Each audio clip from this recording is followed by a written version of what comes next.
지금 우리가 보내고 있는 사순절은 예수 그리스도의 고난을 묵상하며 경건함으로 그 절기 안에 종료 주일과 또 부활절을 맞이하는 기독교의 아주 중요한 그런 절기가 바로 사순절입니다. 우리 집사님 기도한 대로 지난 주 제2의 수요일 외시 웬스데이라고 그렇게 불려지는 그때를 기점으로 40일 동안 경건과 절제로 주의 말씀을 묵상하고 4번의 열흘을 맞이한다. 이래서 사순절 그렇게 부릅니다. 사순은 열흘 동안 4번이 돌아온다는 뜻에서 그렇게 한자로 우리에게는 불려진 것입니다. 그런데 사순절은 매년 부활절을 기준으로 날짜 계산을 거꾸로 합니다. 그래서 부활절을 반대로 계산해서 40일을 정하다 보니까 매주 수요일 날 이렇게 날짜가 정해집니다. 그리고 이 수요일을 외시 웬스데이, 즉 제의 수요일, 애쉬가 재라는 뜻이잖아요. 다 타고 남은 재를 애쉬 그렇게 표현합니다. 학자들은 이 재 애쉬에 대해서 크게 한 2가지로 의미를 두고 해석하는 것을 보게 됩니다. 하나는 구약 시대에 유대인들이 죄를 회개할 때에 재를 이렇게 머리에 뒤집어 쓰고 또 하나님께 또 죄를 쓰면서 죄를 회개하는 그런 정통으로 이 죄에 관한 얘기를 하고 있습니다. 또 하나는 인간의 모든 죄가 예수 그리스도의 십자가를 통해서 완전히 제거되는 그런 죄처럼 보이지 않는 죄처럼 다 타버렸다. 그래서 사라져 버린다는 의미의 애쉬라는 그러한 해석도 하는 것을 보게 됩니다. 2가지 다 의미를 가지고 해석하는 것이니까 분명한 이유가 충분히 있다고 생각합니다.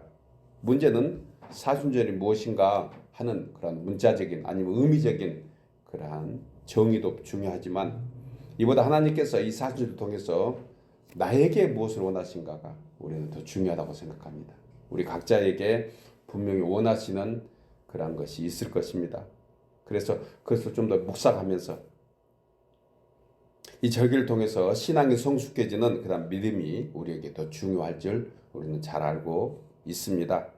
또한 사순절 기간에만 그리스도의 고난과 우리의 경건 생활이 필요한 거 아니라는 것도 우리 역시 잘 압니다. 1년 내내 우리 주님과 함께 동행하는 그런 경건 생활이 필요한데 이 절기가 주는 것은 좀 더 특별하게 스페셜리 좀 중요한 의미를 다시 한번 새겨보라는 뜻으로 우리가 생각한다고 하면 아마 이 절기가 결코 헛되지 않고 우리의 영적으로 더 풍성해지고 우리 신앙이 더 성숙해지는 그러한 절기가 될 줄 믿고 다시 한번 이 기간에 정말 주님을 다시 한번 뜨겁게 만나는 그런 귀한 기간이 되기를 주의 이름으로 축복합니다.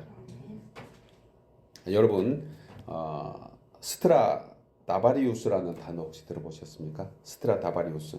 이건 클래식 음악을 좋아하는 분들, 특별히 바이올린 악기에 관심이 있는 분에게 한 번 정도 들려진 그런 단어일 것입니다. 스트라디바리우스. 이것은 17세기, 18세기에 걸쳐서 이탈리아의 바이올린 명장인 스트라디바리가 만든 명품 바이올린의 이름입니다. 좀 유럽풍의 그런 단어를 쓰다 보니까 스트라디바리우스 이런 단어로 명명이 된 것 같아요. 이 바이올린이 오늘날까지 한 300년에 걸쳐서 계속 명품으로 남는 그런 이유가 있습니다.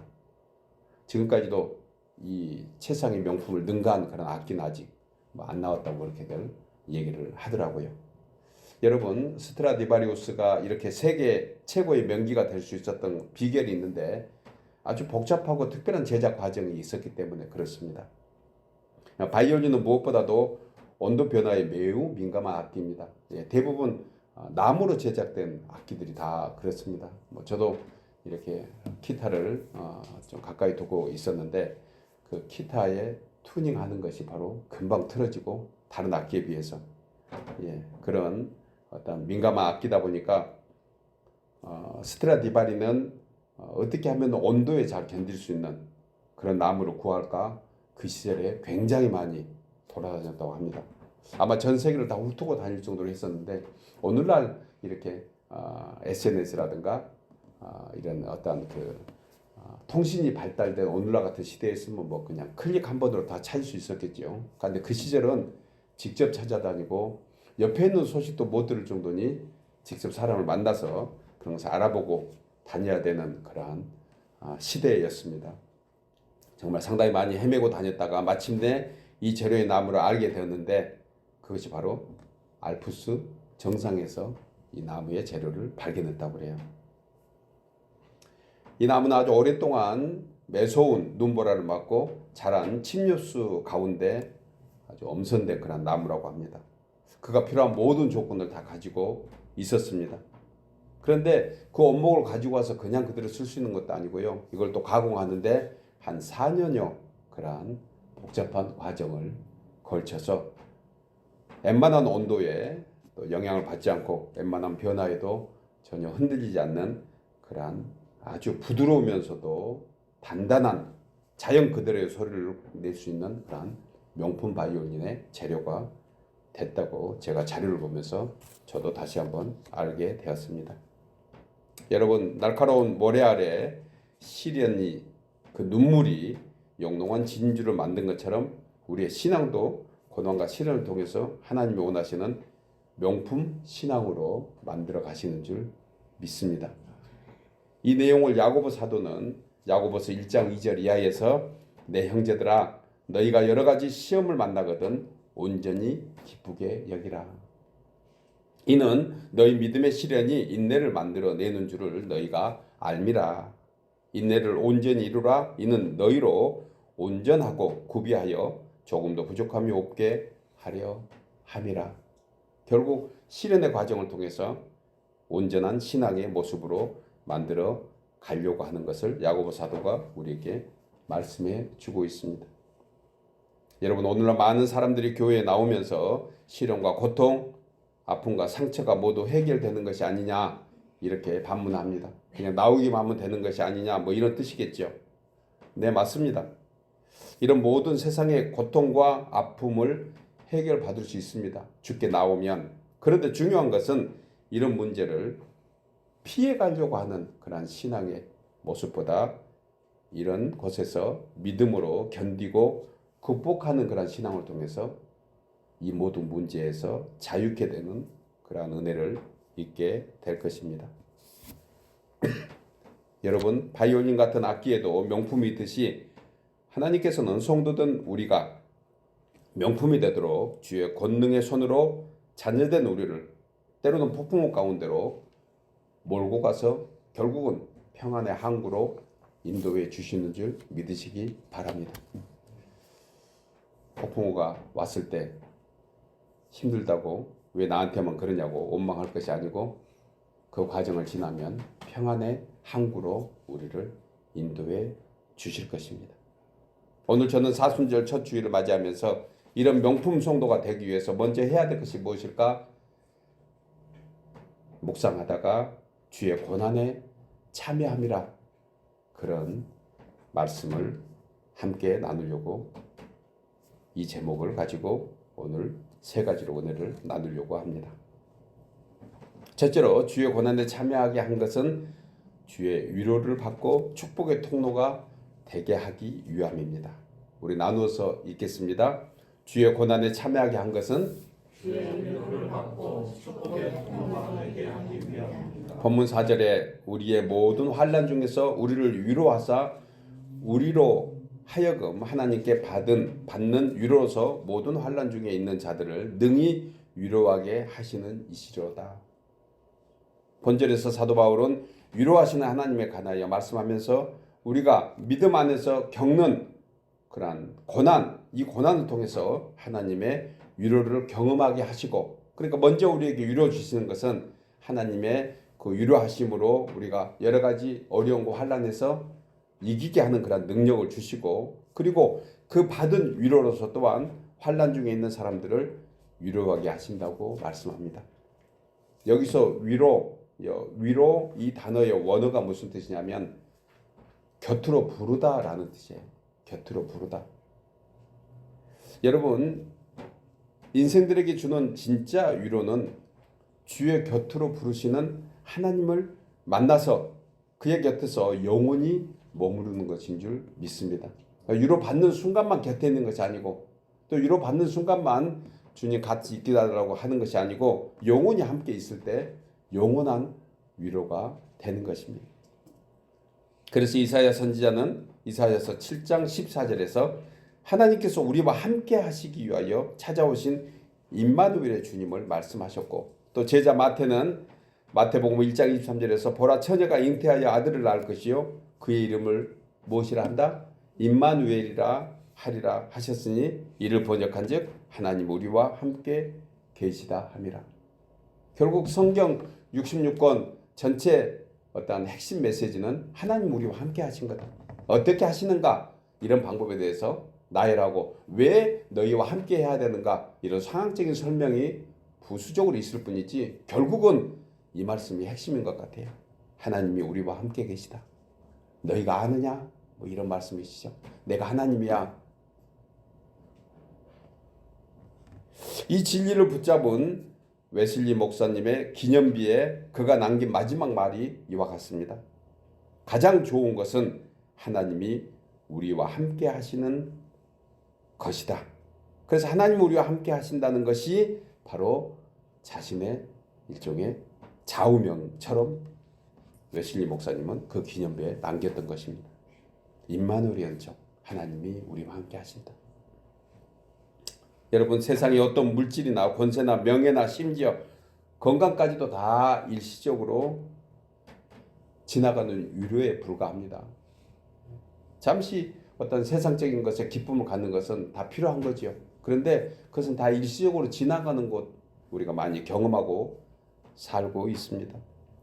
세상의 것들은 그 어느 것도 영원한 위로가 되지 못합니다.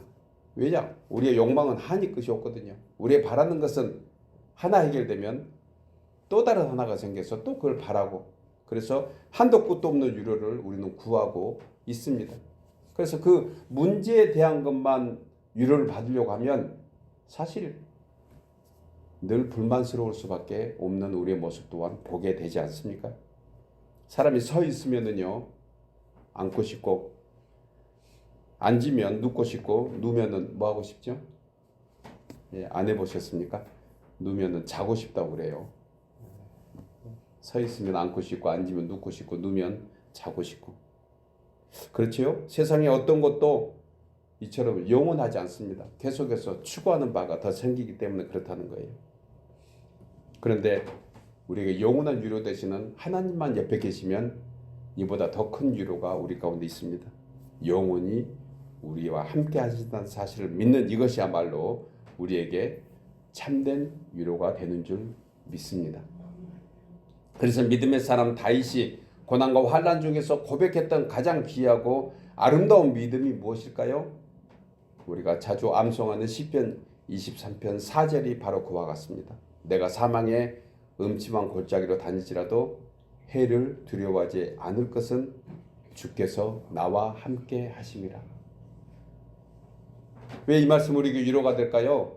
사망의 음침한 골짜기에서 우리는 사망의 음침한 골짜기에서 나오도록 아마 원하고 바랄 것입니다. 누구나 할 것 없이. 그게 진짜 좋은 위로로 생각하는데 다윗은 아니었어요. 사망의 음침한 골짜기에 있을지라도 그것이 문제가 되지 않는 것은 주께서 나와 함께 하심이라. 다니엘과 세 친구도 마찬가지고 다니엘이 사자굴에 던져졌을 때도 마찬가지인 것입니다. 여러분, 오늘날 성도들이 믿음 가운데 산다고 하면서 하나님께 이것저것 바라면서 달라고 하는 것이 얼마나 많은지 모릅니다. 앉아서 기도하면 전부 달라고 하는 거예요. 전부 달라. 안 한 것처럼 입 다물고 계셔도 저를 비롯해서 우리 모두는 앉으면 기도하면 달라고 하는 거예요. 달라고 하는 거예요. 그것이 진짜 위로인 줄 알고 우리는 그렇게 신앙생활에 아주 포매팅이 되어 있지 않는가 하는 생각합니다. 뭐 이 신앙도 나쁜 것은 아니죠.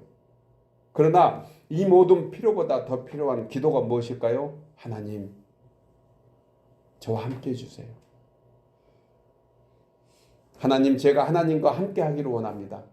이 기도가 우리의 첫째 기도 되기를 주의 이름으로 축복합니다. 본절에서 말씀하신 우리의 모든 환난 중에서 우리를 위로하시는 것은 하나님께서 우리와 함께 하신다는 사실을 믿을 때 진짜 위로가 되는 것을 우리는 확실히 다시 한번 붙잡아야 합니다. 하나님 아버지께서 우리가 고난을 받을 때 주의 손길로 인도하시고 곁으로 부르셔서 주의 품에 안겨주시는 하나님, 이것이면 충분합니다. 여호와는 나의 목자시니 내게 부족함이 없습니다. 우리가 잘 아는 돌아온 탕자, 아버지 곁을 떠난 창다, 그 물질이 그것이 위로가 될 줄 알고 그렇게 살았는데 결국은 아주 힘들고 고난의 세월 보내다가 다시 왔습니다. 아버지 곁으로. 그랬더니 모든 것이 풍족해진 거예요. 마틴 루터는 본문 5절에서 그리스도의 고난에 해당되는 헬라어 타파테마타 투 크리스투라고 했는데 이 뜻은 그리스도께서 겪으신 고난이 아니라 주의 복음을 위해서 수고하는 자가 받는 고난, 즉 우리 성도에게 주어진 각자의 삶의 고난, 사명의 고난, 이런 것들이 축복의 통로로서 쓰임 받아야 된다는 거예요. 바울은 데살로니가 교회 성도들에게 이것을 세 가지로 얘기해 줍니다. 믿음의 역사, 사랑의 수고, 소망의 인내. 우리 집사님 기도할 때 그 기도 같이 한 것 같아요. 우리를 위해서 고생하고 살 것이 아니고 주를 위해서 좀 더 우리가 고난에 참여하는 것, 이것이 바로 믿음의 역사, 사랑의 수고, 소망의 인내인 것입니다. 여러분, 무엇보다 이 진리에 우리가 위로의 가치를 알고 붙잡으면 우리는 참으로 명품 성도가 될 것입니다. 주님을 따라 아름답고 귀한 고난에 참여하는 그런 마음, 이것부터가 이미 하나님께서 얼마나 큰 위로로 우리에게 베풀어 주실까 기대할 수 있는 우리도 되기를 바랍니다. 다른 사람에게 이런 위로를 전하는 축복의 통로가 왜 될 수 있을까요? 그것은 바로 주님을 위해서 우리가 사는 삶을 통해서 축복의 통로가 될 수 있는 것입니다. 사랑하는 여러분, 한자어 중에 동병상련이라는 말이 있습니다. 같은 병자끼리 가엾게 여긴다라는 것입니다.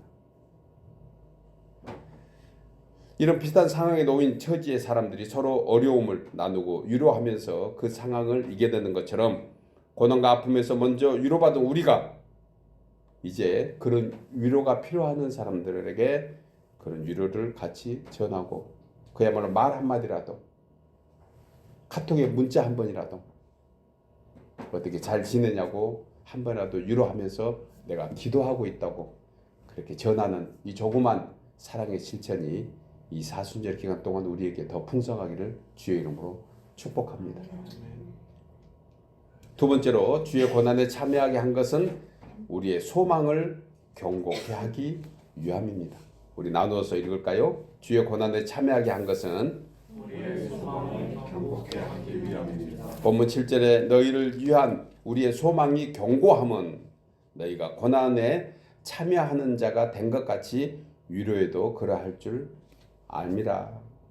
본절에서 사도 바울은 고난에 참여한 고난 가운데 있는 고린도 교회 성도들을 격려하면서 하나님 안에서 위로할 수 있는 능력이 바로 소망이라고 얘기합니다. 소망.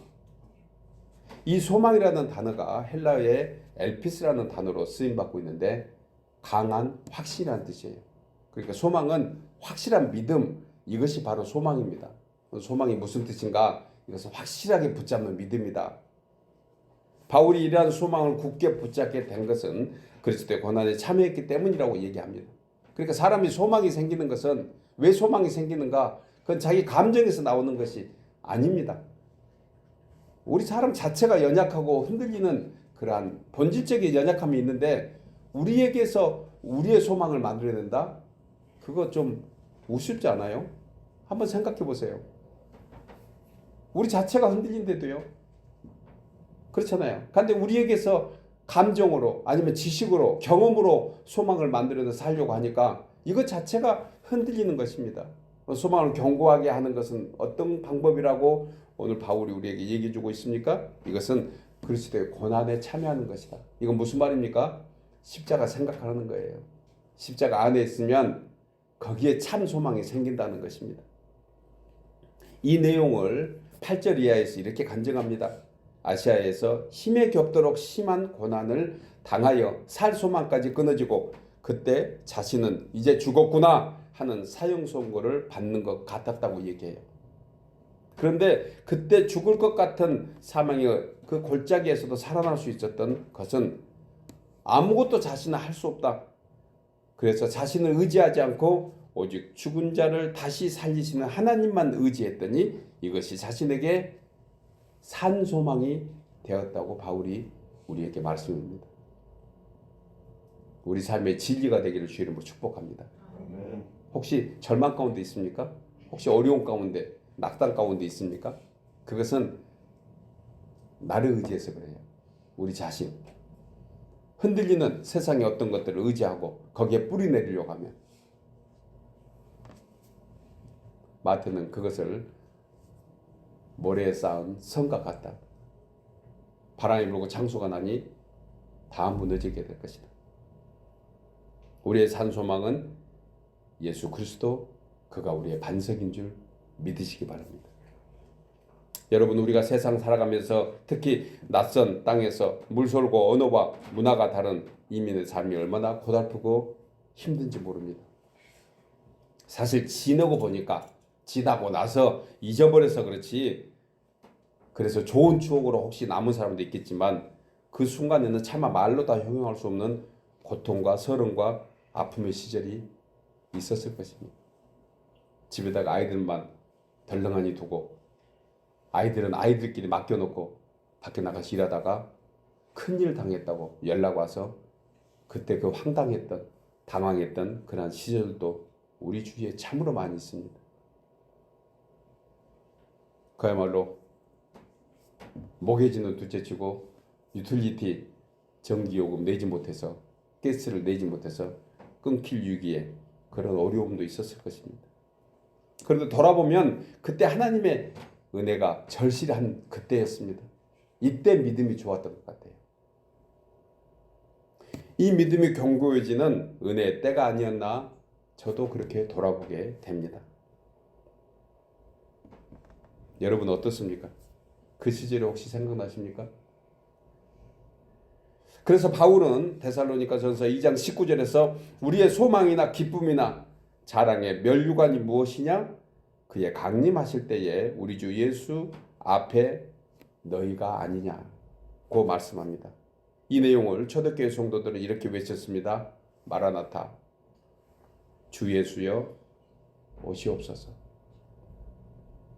어려움이 있을 때마다 주님께 기도하고 주님께 간구했던 그 초대교회 성도들의 신앙도 사실 오늘날 그 어떤 신앙보다 으뜸이 됐던 것은 그때 목숨보다 어려운 목숨을 담보로 했어야 될 그 상황에서 신앙을 붙잡고 있었던 그때가 가장 아름답고 귀한 자신들을 고백하게 됩니다. 성경의 마지막 부분 20장 21절 그 마지막 구절에 그는 그렇게 고백합니다. 마라나타 주 예수여 어서 오시옵소서. 우리의 신앙의 마지막 가장 극치는 무엇일까? 주 예수여 우리 가정에 내 삶에 우리 산업에 우리의 자녀들에게 어서 오시옵소서. 마라나타 그렇게 외치는 저와 여러분 되기를 주의 이름으로 축복합니다. 그럴 때 21절 마지막 절에서 주 예수의 은혜가 모든 자에게 있을지어다. 이렇게 성경은 마무리를 해주고 있는 것을 보게 됩니다. 여러분, 세찬 바람이 나무를 더 견고하게 하고 뿌리를 내리도록 하는 것처럼 때로는 하나님께서 우리의 믿음이 더 견고해지도록 환난과 고난의 바람을 일으킨다는 그런 사실을 다시 한번 염두에 두시기 바랍니다. 왜 내가 힘든가? 왜 어려운가? 하는 것은 분명한 하나님의 섭리와 계획이 있다는 것입니다. 그래서 성도들은 우리의 기쁨과 자랑과 소망은 이 땅에 두는 것이 아닙니다. 주님 안에 있음을 알게 하도록 위해서 때로는 우리의 삶에 강풍을 일으키고 경제적으로, 육신적으로, 관계적으로 절망의 낭떠러지 앞에 세워두기도 하는 것입니다. 여러분, 이처럼 때로는 하나님께서 우리를 연단하시는 이것을 영적 시련이라고 얘기합니다. 그분이 우리를 죽이려고 하시겠습니까? 아닙니다. 우리를 살리려고 하는 거예요. 이것을 바로 영적 시련, 고난이라고 우리는 생각해야 합니다. 이는 더 온전한 자격을 갖추도록 연단시켜서 영적으로 흠도 티도 주름 잡힌 것이 없고 거룩하고 순결한 주의 자녀로 온전한 소망 가운데 살도록 만들어 가시는 줄 믿으시기 바랍니다. 베드로전서 4장 12절에 사랑하는 자들아 너희를 연단하려고 오는 불시험을 이상한 일 당하는 것 같이 이상히 여기지 말고 오히려 너희가 그리스도의 고난에 참여하는 것으로 즐거워하라. 이는 그의 영광을 나타내실 때에 너희로 즐거워하고 기쁘게 하려 함이라고 말씀합니다. 그러면서 14절에서 너희가 그리스도의 이름으로 치욕을 당하면 복 있는 자로다. 왜냐하면 영광의 영이 하나님의 영이 너희 위에 있기 때문이다. 이제 우리가 주의 이름으로 치욕을 당하고 어려움 속에서 있을 때 우리는 복 있는 자구나. 내가 믿음 때문에 힘들게 되어 있다고 원망하는 것이 아니고 그 믿음으로 말미암아 그 고난으로 말미암아 복 있는 자가 되게 있으니 우리는 더욱더 감사하는 자로 살아야 될 것입니다. 여러분, 고난의 당시는 하나님 왜 이러십니까? 하겠지만 이스라엘 백성들이 광야의 여정이 있었기에 산소망 중에 가나안 땅을 밟았던 것처럼 이 일로 인하여 오직 우리의 소망이 되시는 하나님 한 분만 의지하도록 만들어 가시는 하나님의 은혜와 섭리가 있을 줄 믿습니다. 베드로전서 5장 10절에 모든 은혜의 하나님 곧 그리스도 안에서 너희를 부르사 자기의 영원한 영광에 들어가게 하시니가 잠깐 고난을 당한 너희를 친히 온전하게 하시며 굳건하게 하시며 강하게 하시며 터를 견고하게 하시느니라. 저는 이 말씀 속에서 저에게 큰 위로가 된 것이 잠깐 고난받게 하신다. 잠깐. 그리고 이어서 영원한 영광에 들어간다고 말씀한 것. 여러분, 이 잠깐 이것은 앞으로 영원한 영광과 좋게 비교할 수 없는 그러한 고난인 것을 우리는 생각해야 합니다. 사랑하는 여러분, 성도가 주의 고난에 참여함으로 소망 없는 이 땅에서 장차 나타날 천국의 영광을 바라보며 소망 중에 즐거워하는 우리 모두 되어서 주의 고난에 함께 감사함으로 참여하는 우리 모두 되기를 주의 이름으로 축복합니다. 아멘. 마지막 세 번째로 주의 고난에 참여한 것은 간구와 기도로 감사의 삶을 살게 하기 위함입니다. 우리 나누어서 읽겠습니다. 주의 고난에 참여하게 한 것은 간구와 기도로 감사의 삶을 살게 하기 위함입니다. 본문 11절에 너희도 우리를 위하여 간구함으로 도우라. 이는 우리가 많은 사람의 기도로 얻은 은사로 말미암아 많은 사람이 우리를 위하여 감사하게 하려 함이라.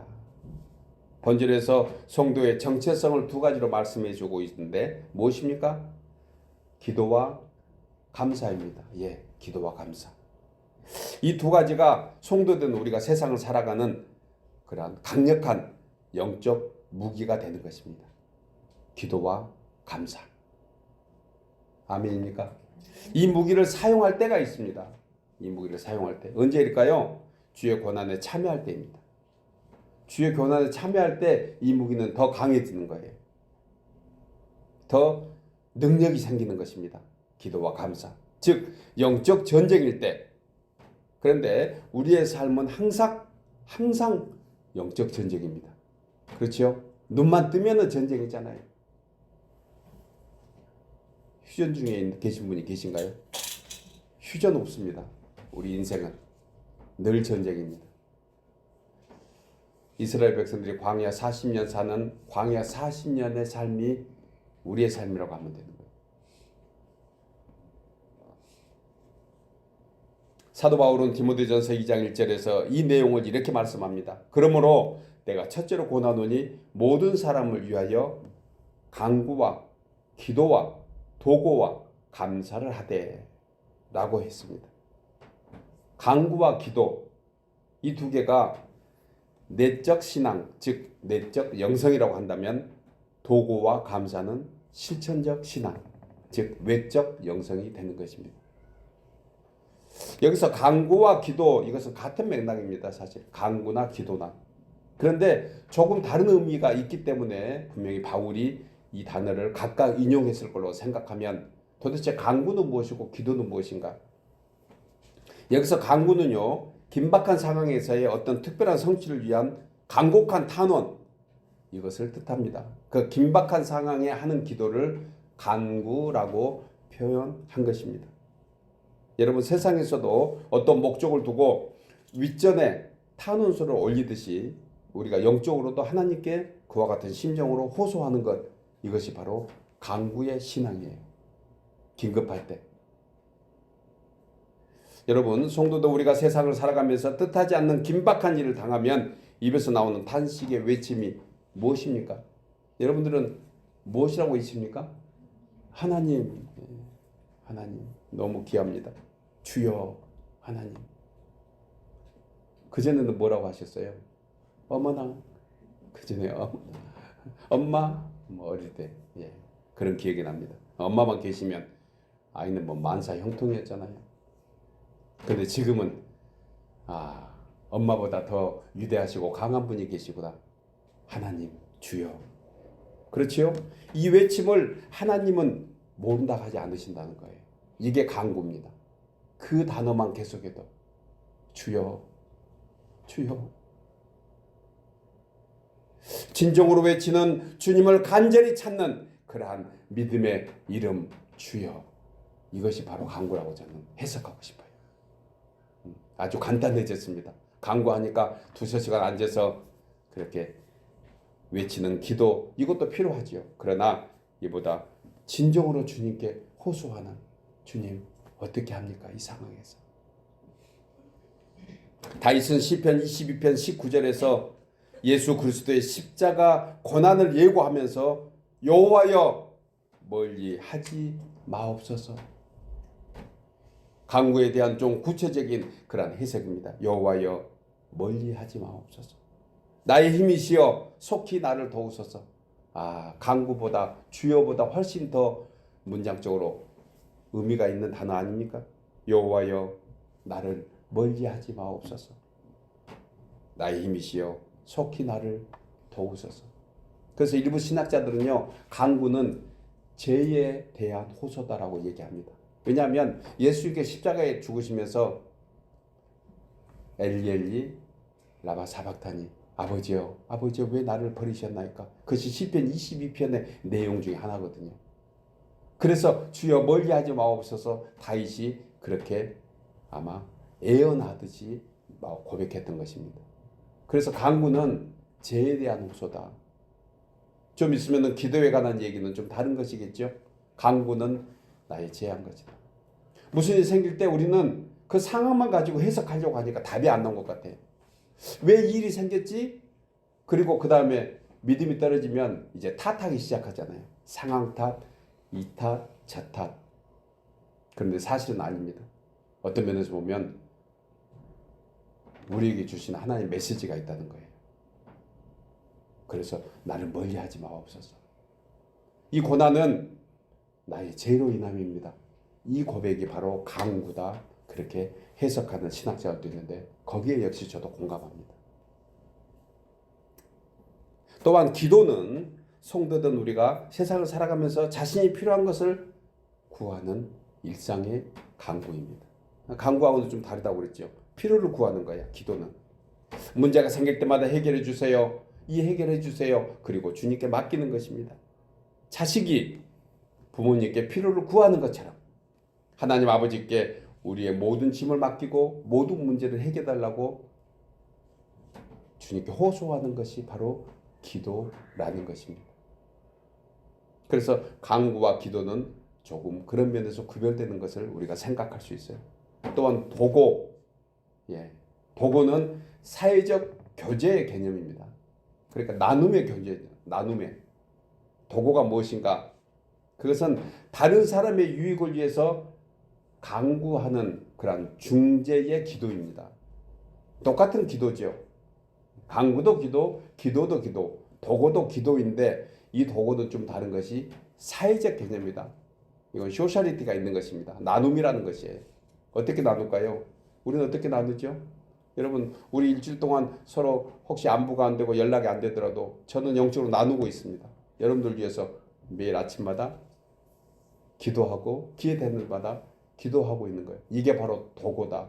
이게 중재의 기도인데 어떤 학자들은 중보기도 이 단어가 과연 옳은가 뭐 이런 논제도 있습니다. 왜냐하면 우리의 중보자는 오직 누구시죠? 예수님 한 분이시다는 거예요. 그렇기 때문에 사람들은 중재자가 될 수 없다. 그렇기 때문에 중재의 기도다 이렇게 또 나눠서 설명하는 분도 있는데 뭐 굳이 막 그렇게 안 나눠도 때로는 우리가 중보기도 하는 것 이것을 도구라고 표현한 것이에요. 타인을 위해서, 주의 성도를 위해서. 그래서 우리 집사님 기도하실 때 도구의 기도를 많이 한 거예요. 국가 민족을 위해서 다 도구 기도일 것입니다. 여러분, 이 기도를 위해서 한 가지 우리가 중요한 포커스를 잃지 말아야 되는데 사랑과 관심이 있어야 합니다. 그렇지 않으면 사실 이 도구의 기도를 할 수 없는 거거든요. 우리 필라의 귀한 성도들 모두가 주 안에서 도구의 기도가 더 풍성해지기를 주의 이름으로 축복합니다. 이건 무슨 얘기입니까? 서로 사랑과 관심을 가지고 서로 기도해주고 위해서 안부하는 그런 모습인 거예요. 끝으로 감사. 이 감사는 받은 은혜에 대한 기쁨으로 드리는 기도입니다. 예, 그러니까 감사도 기도의 일종이라는 거예요. 사실 이 감사는 말로만 하는 것이 아닙니다. 그래서 아까 간구와 기도는 내적 신앙이다. 예, 그런데 도구와 감사는 뭐라겠죠? 이건 실천적 신앙이다. 외적 신앙이라는 거예요. 이거 밖으로 드러나야 되는 것입니다. 이걸 통해서 우리가 서로 위로하는 자로 살게 된다고 말씀하고 있는 것입니다. 그래서 감사는 신앙의 꽃입니다. 그 향기와 형태가 나타나 보여야 되는 거예요. 감사는 그냥 말로만 하는 것, 이것은 사실 의미가 없는 것이라고 그렇게 생각해도 과언이 아닙니다. 여러분, 물질이 가는데 뭐가 간다겠죠? 마음 간다겠어요. 이게 감사인 거예요. 감사. 여러분, 성경에 나온 인물 중에 고난 중에 간구와 기도와 도구로 하나님 앞에서 감사하는 사람 대부분 다 하나님이 귀하게 쓴 사람들입니다. 대표적으로 다윗과 바울이라고 생각할 수 있습니다. 그 외에 모든 믿음의 신앙, 뭐 아브라함, 모세 뿐만이겠습니까? 에스더도 국가가 어려울 때 그는 금식하면서 죽으면 죽으리라 기도했고, 다니엘도 세 친구도, 그리고 예수님의 제자들도 다 주님께 간구했지만 역시 대표적으로 다윗과 바울인 것을 우리는 생각하게 됩니다. 다윗은 80편 가까운 시편을 통해서 이 같은 믿음을 보여주고 있고요. 사도 바울은 13권의 서신서를 통해서 간구와 기도와 도구와 감사의 믿음으로 보여준 것입니다. 사순절 기간 동안 우리 네 가지를 실천해 보지 않겠습니까? 실천하는 저와 여러분 되기를 주 이름으로 축복합니다. 간구하고 기도하고 도구하고 감사.